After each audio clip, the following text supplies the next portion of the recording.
Today, we have not one but two guests on the podcast, Doctors Matt Sawyer and Mike Tomson, who have co-edited a new book, Environmentally Sustainable Primary Care, which is out on the 7th of November, but pre-orders from 17th of October 2024. Primary care, for those who don't know, covers all the frontline healthcare, such as GPs, family doctors, as they're known in the US, dentists, pharmacies, etc. And both our guests have more than 20 years' experience as GPs. And we all know how busy GPs are. So given that busyness and that huge queues in the practice every day, how did you both first get interested in the sustainability aspects? Should we start with Mike on that one?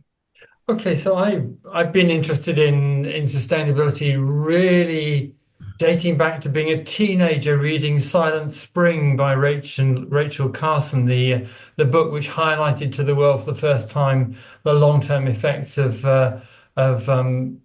drugs like chemicals like DDT and how they last for a very long time, if not forever. So I've been involved in that world for a long time. And had been separately involved with environmental activism of various different sorts throughout my youth and middle age. I guess I became more involved with that as I've got older. And then 7 or 8 years ago, I remember pretty much at the same time as Artie Bansal, another doctor who works a lot in sustainability. We were at an event trying to encourage the whole public to look at sustainability, and it was a washout. The rain was unseasonal and awful. Nobody came, and we both left thinking, well, what next? And what next became campaigning to work with the college to declare their ambition to become net zero. And then because I was involved with the college already as an examiner for the workplace-based assessment for trainees, I became involved with writing the chapter for the college on sustainability and primary care. So I guess that's my route to being where I am now. Right, thanks, Mike. Matt? Again, I think probably from childhood, I remember as a teen being interested and involved in the natural living world and organisations such as Greenpeace and CND at the time. Mm-hmm. But then I went off to medical school and became a doctor and kind of forgot about the environment, the natural living world, about sustainability, about being green, because I didn't think that fitted in with my vision or my view of what a GP did. I mean, we see people and, well, we wait for people to get ill, and then it's a bit like we're pulling them out of the river at that point. We get them and we try and make them better, whether it's diagnosing an illness or treating it.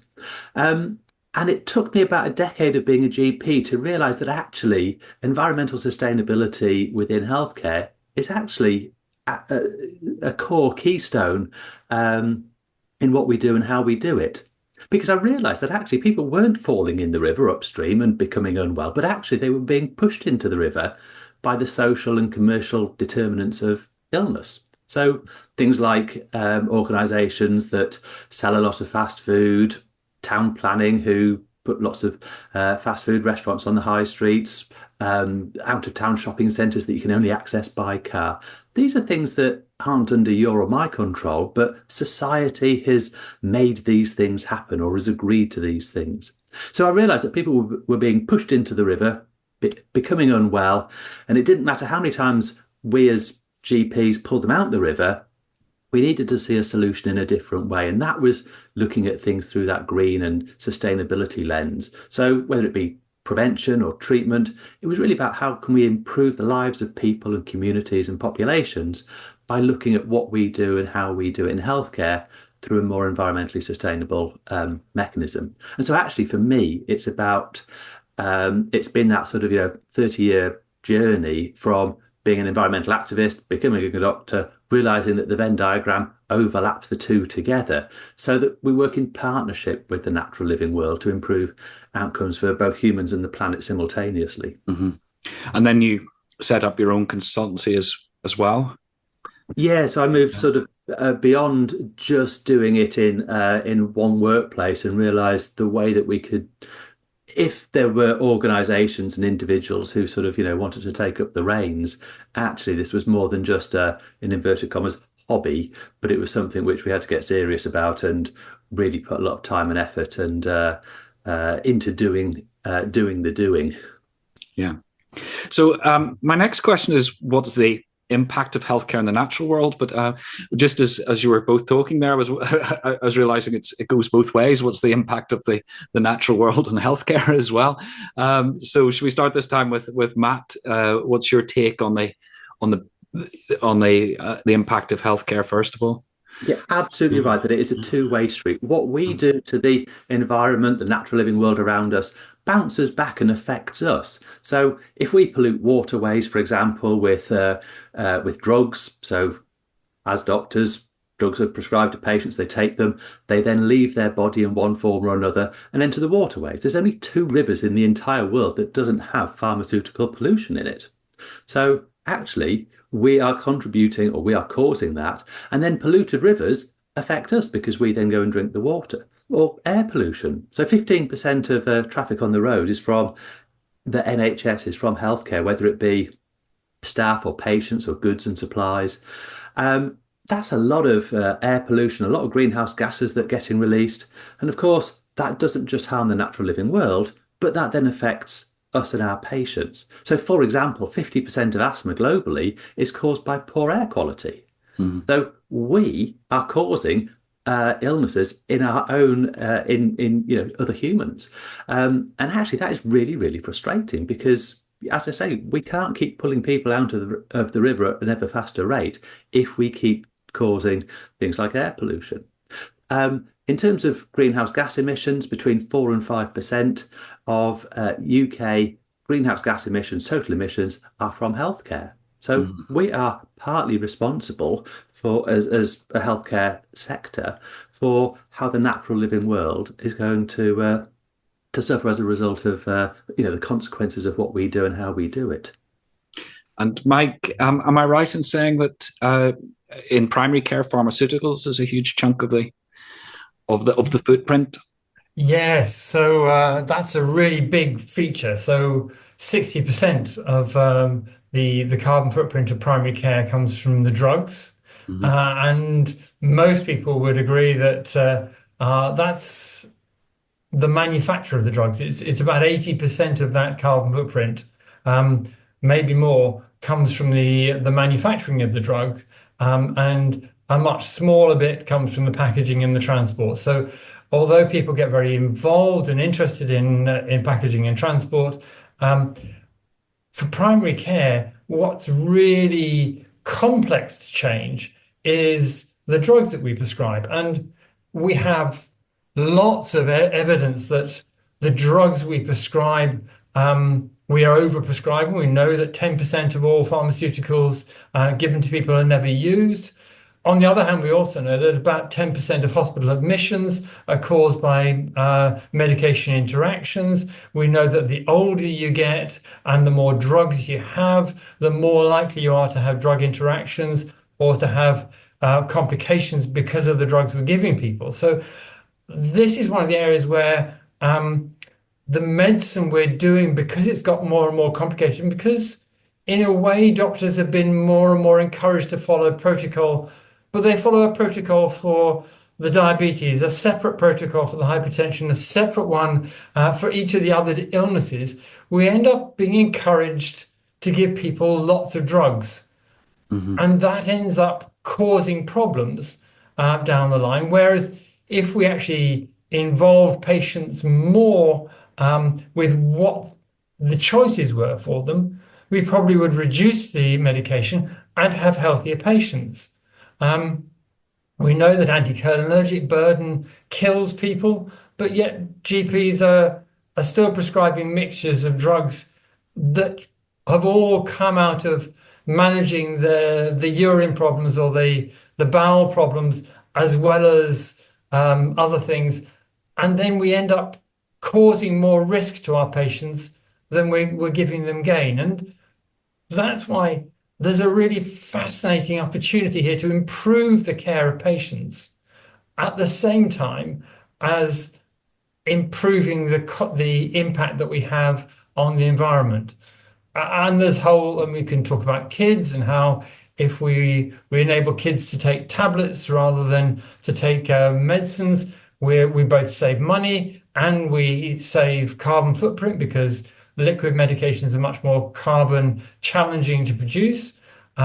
So we can do better on both. Yes.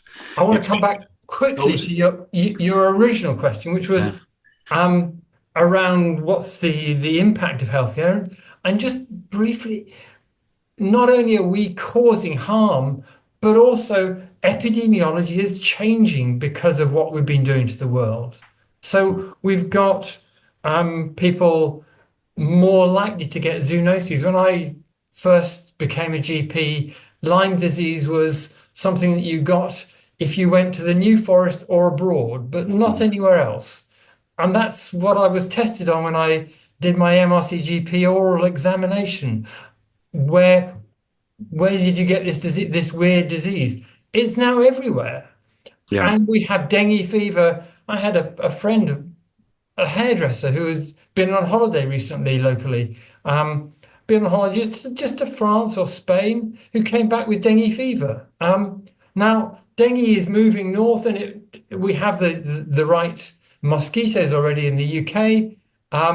So it's a matter of time and high probability that we'll have dengue fever moving, like other zoonoses, moving up to become part. So many things, from air pollution causing diabetes and heart problems, as well as as respiratory related problems. We've got a complete change of our epidemiology because of how we're changing the world. And that is something which I think medical schools need to know, but the population and doctors need to address as well, because the possibilities of what can cause an illness is changing because of the way we're changing the world. Yeah, that's quite fascinating that those patterns, which are often predicted, are actually being seen on the ground. So, absolutely, we'll get to a stage where we have malaria in the UK, and people go, "What? How can we? How on earth we have malaria in the UK?" But it doesn't take much temperature rise to suddenly be a breeding hotspot for malaria-borne mosquitoes. So I absolutely expect that within my lifetime and within our lifetimes that we will have malaria diagnosed from being caught in the UK. Right. A terrifying prospect. And I must admit, I did a piece of work a couple of years ago on climate adaptation for a hospitals trust, and I thought it was just all going to be about dealing with floodwaters on site and things like that. And then we got into the medical side of things, and it got terrifying very quickly. So when you're talking about alternatives to prescribing drugs, or deprescribing as it's known, what are the limits of that process? I'm always recall when Steve Jobs got cancer, and he thought he could manage it with his diet, and that didn't work out as a theory terribly well for him. But at what point can we go into things like green social prescribing to avoid people taking pharmaceuticals? Or what point, how do you draw the line? Say no, you need to take the pills. For me, it's a combination of how do we set society so that we have these things as normal, so that we have green spaces that we can go to, we have active travel and active commuting that is safe for all ages and all genders, that is possible for people who are blind or in wheelchairs, so that actually it is the default, it is the normal, so that we don't. I mean, green social prescribing is really useful, really important. But actually, I would far rather that was just the default and everybody had access to it the entire time, because that was just normal. And you go to parts of Europe, and actually bits of Holland, Germany, Denmark, Norway, cycling is, well, why wouldn't we cycle? So there's a whole host of things that we can do as a population, as a community, as a society, to reduce the illness or the impact and the amount of illnesses. About half of all chronic diseases, or between 50 and 80% of all chronic diseases, can be avoided and prevented through lifestyle choices and changes. But of course, a lot of these are not just in our individual control, but it's within society's control. So you might want to cycle or walk, but there isn't anywhere safe for you to be able to do it. So you can only do so much in your own life without society doing some more. So actually, when it comes to, I wouldn't call it deprescribing, I would call it appropriate prescribing. What was appropriate when you were 50 may not be appropriate when you're 70 or 80. Now, that might mean less medication. So you have some of them appropriately stopped because you no longer have that condition. So, if somebody had migraines up until the age of 50 and then they went away, stopped, you didn't have them again, it wouldn't be deprescribing. It's not taking something away from you. It's now prescribing appropriately. So I think that there's all sorts of different areas that if we were serious about providing high quality healthcare in an environmentally sustainable way, we could make huge inroads. I mean, ginormous leaps. Yeah. I'm very interested in this because, as you say, and you took the words out of my mouth, if you want people to cycle more, the issue is not a doctor telling somebody to cycle more. It's, do you have secure cycle routes? So I was wondering, given that, doctors have turned up in some of these very disruptive protests we've seen in recent years and said, we're professional healthcare people. Are there other ways that doctors and medical professionals such as yourselves can actually get involved in those wider public debates? Is it easy? I'll throw that one at Mike. So, yes, I mean, there's all sorts of levels of involvement that are possible. There are organisations like Greener Practice, which I was involved with right from the start and still have a strong connection with, which is a community of people, both doctors and non-doctors who work in primary care, who collaborate and share ideas around how to be more sustainable, how to make changes. And really one of the key messages I think that the Green Practice community would have is that it doesn't matter where you start with where the rest of your team wants to start. You start with where there's energy. And if that's plastics, which at a statistical level is not an enormous challenge and isn't the biggest outcome, but if that's where the energy is, you start with plastics. Or you might have a practice manager who's got the energy to look at where your bank is, which can make an incredible difference, or your energy supplier, or photovoltaic. So you can go from the very big to the small micro decisions of how do you discuss everything with a patient. But the community is there, and that network can be really supportive. Things like the Green Impact Audit for Healthcare Toolkit, which rewards practices for achieving targets and for doing more audits to make changes. That's another tool and a way to go forwards.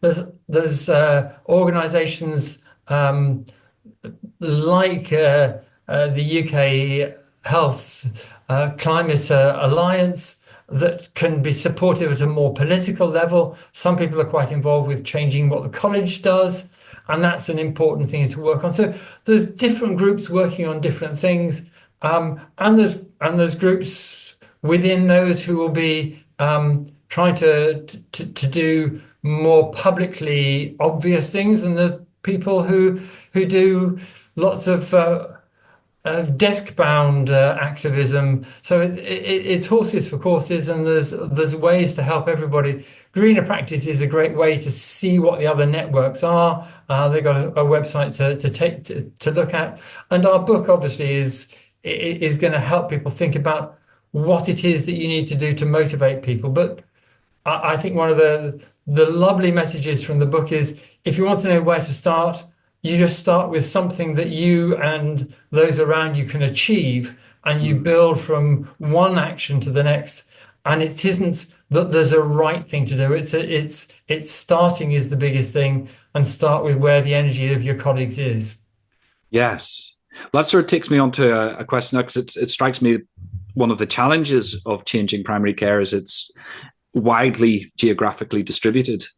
Compared to a hospital where you've got a large site with a large energy consuming buildings that everybody congregates on, that there are, I'm sure my sustainability managers in hospital trusts will be screaming at me at this point, but it's relatively easy compared to pharmacies on every high street, doctor surgeries distributed around cities and towns. So, how do you overcome that sort of geographical distribution issue? I would actually argue that that is a strength of primary care because there are so many. It means that there can be a lot of people involved, but also there is a fleet of foot. It means that you can turn a small boat around a lot faster than you can a giant tanker of a hospital. So in primary care, for example, when we had the outbreak of COVID back in 2020, we changed delivery models in a weekend. We were doing face-to-face up until the Friday, and then from the Monday, we found a different way to deliver healthcare to people. So actually, we can be remarkably fleet of foot. We can change what we do and how we do it. And actually, within a practice, there's a lot that's under your control. If you were a member of staff, on a hospital ward, and you said, "I think we should change our energy supplier," you're not going to get very far. In a practice, actually, you can almost change your energy supplier that afternoon. It's much quicker, it's much easier. Banking, as Mike mentioned, huge impact in terms of, depending on which bank you're with, you can make, you can start the process going on a Monday, and actually you can make the changes very quickly. The team that works together in primary care is such a strong, close-knit team generally, that actually you can make real positive changes really, really quickly. You're absolutely right, though, that the difficulty can be that there are 6,500 GP practices spread across the country. And how do we get all 6,500 to be doing our thing, to be doing some stuff? And I think that that's partly where Greener Practice and other organisations come in with. It shows people the case studies, the stories that the practice down the road is doing, the positive things that they have put in place. But actually, it can show people that going green isn't a binary. I was about to say black and white, but green and white issue where you either do it or you don't. But it's actually graduated so that you can make a number of changes, and you become a bit greener and a bit greener and a bit greener and a bit more environmentally sustainable. And it's not necessarily an all or nothing, but you can, as a practice, use things like the Green Impact for Health Toolkit to be able to make those changes and talk and demonstrate them to your colleagues in other practices. And suddenly there's this ripple effect of people going, "Oh, they're doing some good stuff. Why is their staff morale or staff recruitment so much better than ours?" It's because they're doing some things that really tie in with the values that the staff have got about doing no harm, helping people, helping the community. Well, maybe we should start doing some of those things, and we see some of the additional benefits of the actions that we take. That kind of circles back a little bit to what I was, I introduced you, GPs, obviously extremely busy people. But, that engagement of employees does seem to be a way forward. And perhaps the only way forward, because motivating already busy people to do something differently can be difficult. But do you have any insights, Mike, into how to persuade a busy GP to look at what they do and the decisions they make differently? I think that most doctors the very, very burnt out might be an exception, but most doctors actually want their patients to get better. And they want their patients to get the best care they possibly can. And what I think is most impressive is take asthma. Well, asthma, because the metered dose inhalers that have been used commonly in the UK, but not in the rest of the world, have got such a high carbon footprint because they're fluorinated gases. they're a focus for what we can do in sustainability. But if you go back a step, you look at how the UK performs in our care of asthma, and we're much worse than the rest of Europe or the rest of the world. And we've gone down a route of lots of relievers and not very much prevention of the illness. We don't control the problem, we just manage it after it's happened. And that's historically where patients have assumed they can be. But if we want to improve our care, we can both become more sustainable and move to dry powder inhalers, which are massively more effective. And they're the technique that most patients use when they're using their metered dose inhaler. So they're using the wrong technique with that bit of kit. They're using a technique which would be more suited for most people from the age of about 10 onwards. And I remember when we gave dry powder inhalers to 5-year-olds and 6-year-olds. So we're using the wrong technique, we're using the wrong delivery process, which is giving worse clinical outcomes. And if we were more sustainable and we looked at how we could do it better, we can provide better care and be more sustainable and improve patient happiness. So the patient's better. The financial economy is better because actually we have fewer exacerbations, we have less illness. The technical difference in cost between the inhalers disappears when you look at the overall healthier patient. So healthier patient, healthier finances, healthier environment, and actually happier people. And I mean, what's not to want? We can do that with so many things. We can do that with better prescribing.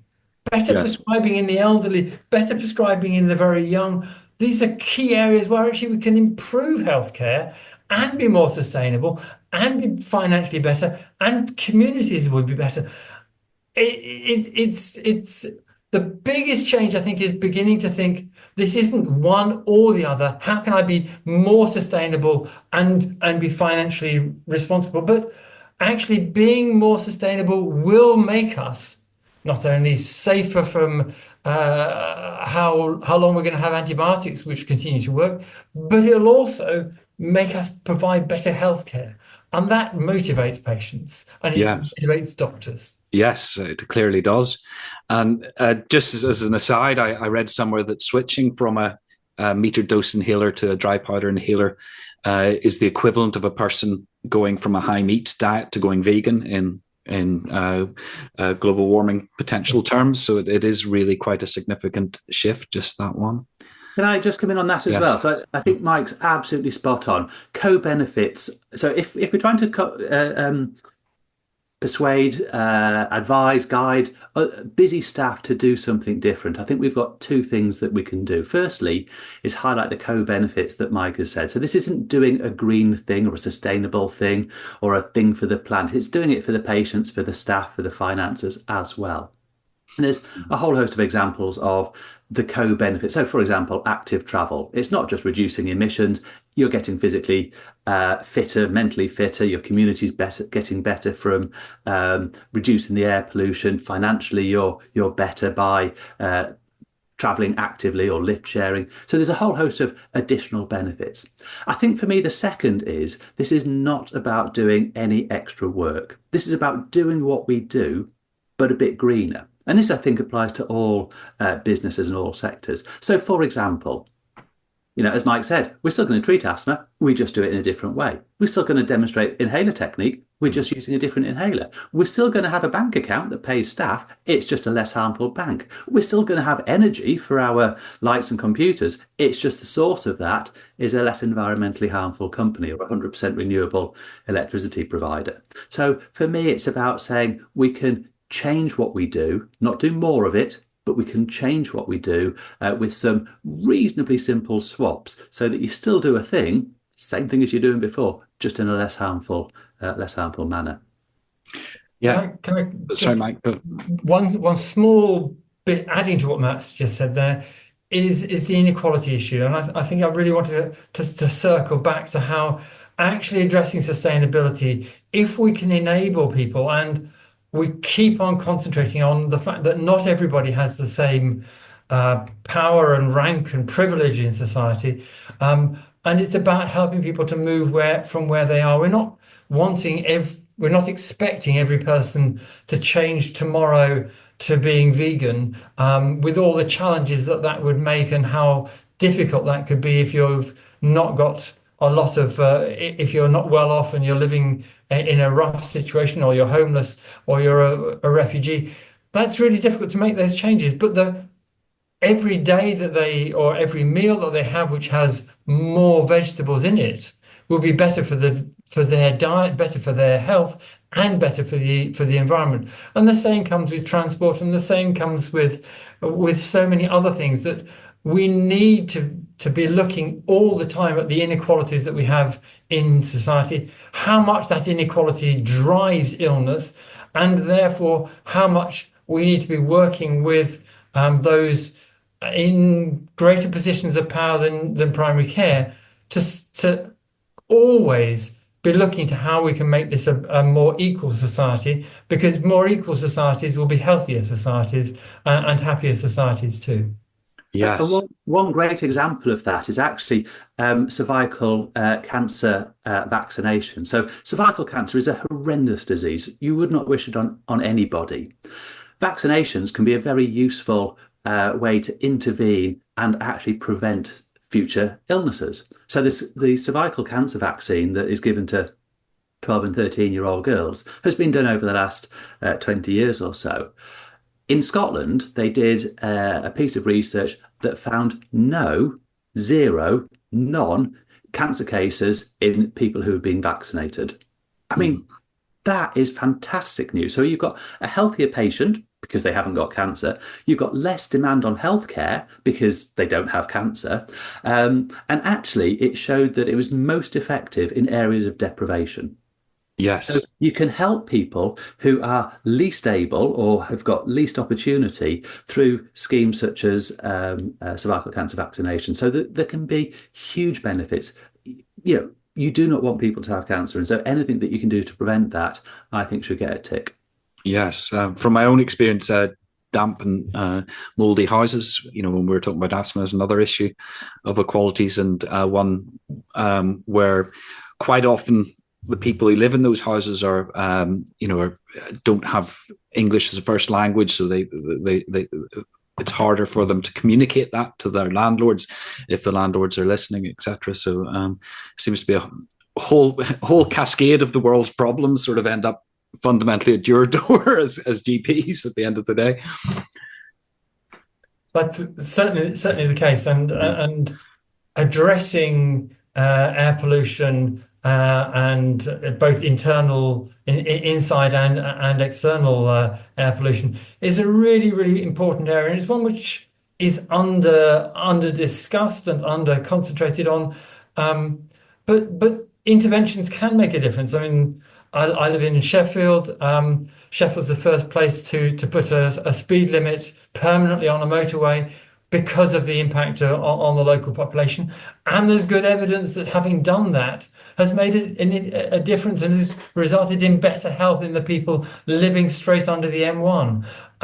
It's a small price to pay the minute it might take longer on the M1 for people's health. And people are dying every day because of our air pollution. The more we can do, and poor people and people from excluded populations are most likely to be the people who are dying. So the more we can do there, the more we can change. That's hard to do as in primary care, but it is something that the more we think about, the more we talk about, the more we highlight it as an issue, the more support there will be.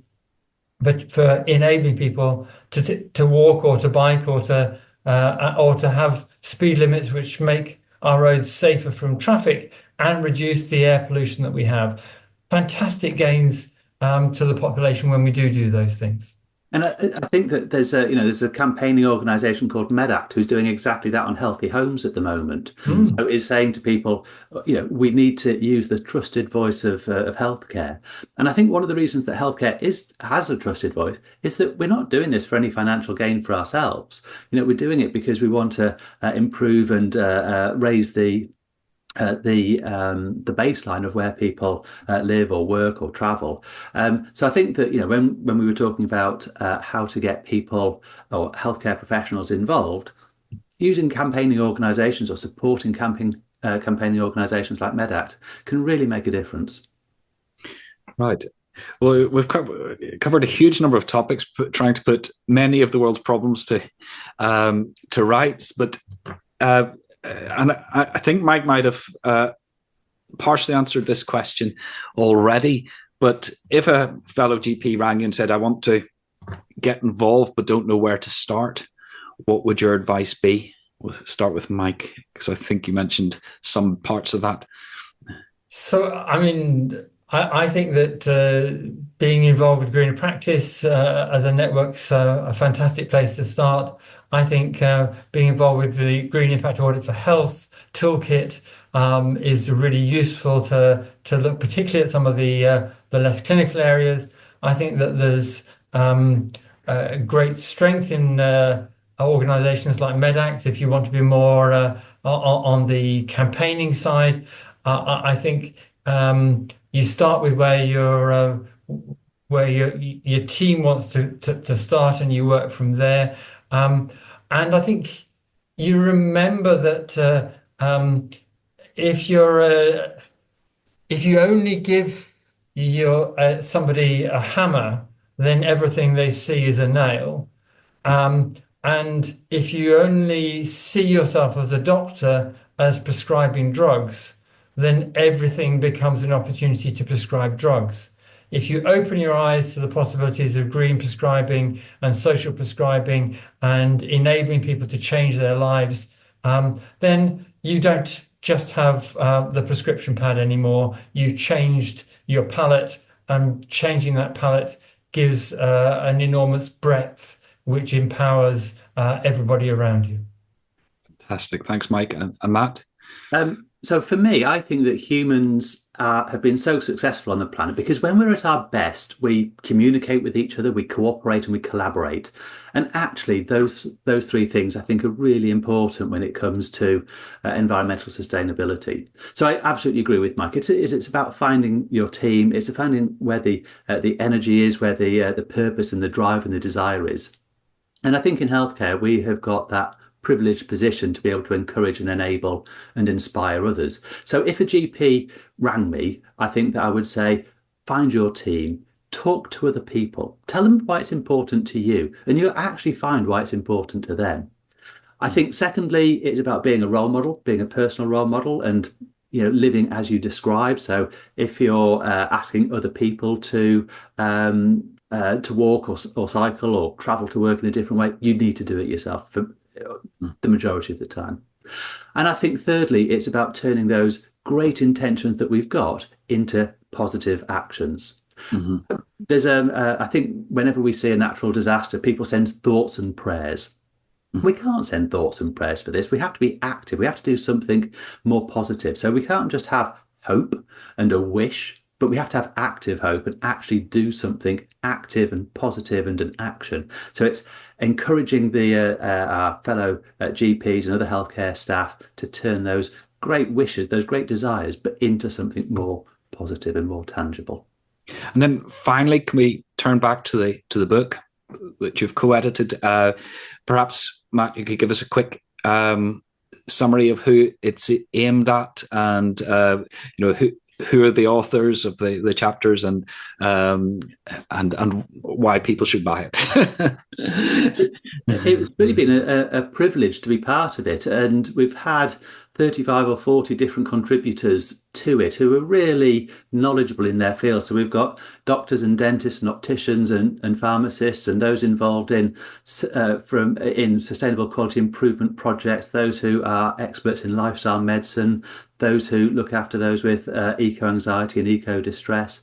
So it's really a book that has come together because of that cooperation, collaboration, and really it's there to help encourage, enable, and inspire other people who have got an intention but don't know what to do with it, don't know where to go with it. So for me, it's got stuff for practice managers, it's got stuff for clinicians, it's got stuff for working on your own, working in your practice, working at with other organisations to have some of those societal changes that we've mentioned.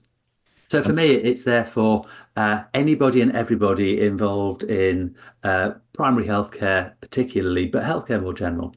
Yeah. And Mike, what are you proudest of in books? As a fellow author, I know it's a long process to get there. There's a couple of mine up there. I'm most proud of the collaboration between the different authors and the way that people have written to time. They've written to the sort of areas that they were asked to write about. They've challenged us and questioned us, and that's been fantastic. I think, there's some fantastic bits there which look at the pharmacology, that look at how we always want to do something and how the risk of wanting to do something can lead to overaction, and that's part of why we prescribe so much or investigate so much. But there's bits around how to get people engaged, how to it's the range that's wonderful. It's the both sides of it. The impact, we've got some clinical examples there of a GP surgery where every patient has a planetary health connection. So there's a great range of different stuff. There's something here for people from medical students, certainly primary care, and really anybody, because the primary care is a small business. There's bits for lots of other organisations if you wanted to read those bits. It's a fascinating mixture of people looking at how to make changes. Fantastic, thanks. So just to summarize, Environmentally Sustainable Primary Care is published on the 7th of November 2024, and certainly by the time you listen to this, it'll be available for pre-orders, if not for full publication. So it just leaves me to thank Matt and Mike for joining us today. I think that's been absolutely fascinating. Thank you very much. Thank you. Thank you very much.